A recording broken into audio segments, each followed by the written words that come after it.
This is Larry Bonaroto from LarryOnLearning.com, and this is your Morning Minute.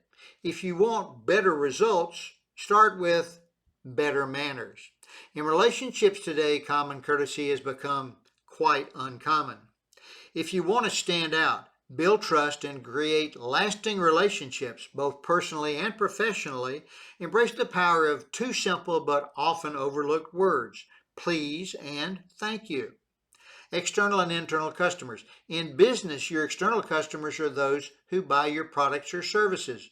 Your internal customers are the people you work with, your team, your colleagues, and your support network. Chick-fil-A offers a master class in common courtesy. Their team members consistently say, "Thank you, how may I assist you today?" And when customers respond with thanks, they reply, "You're welcome, it's my pleasure." That consistent politeness, internally and externally, makes them the most successful fast food restaurant chain in America. Then there are friends and family. When you use please and thank you with those closest to you, something powerful happens. Family feels like friends, and friends feel like family. Courtesy builds goodwill, and goodwill builds loyalty, trust, and a willingness to help you when it matters the most. Appreciation doesn't cost anything, but it pays off in everything. Then there's suppliers and vendors.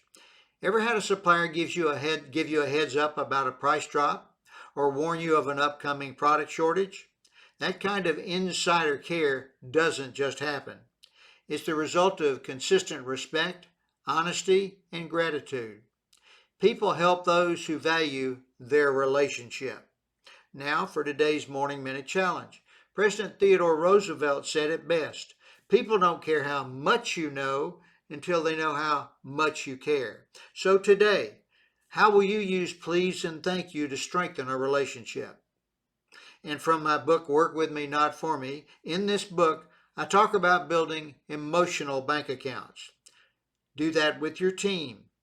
Small acts like showing appreciation, saying thank you, and simply being on time are deposits that build trust. And when trust grows, so does performance. Finally, respect also means respecting other people's time. Being late, or worse yet, not showing up at all, sends a very loud message that you're not important. So if you want better results, start with better manners. And that is today's Morning Minute.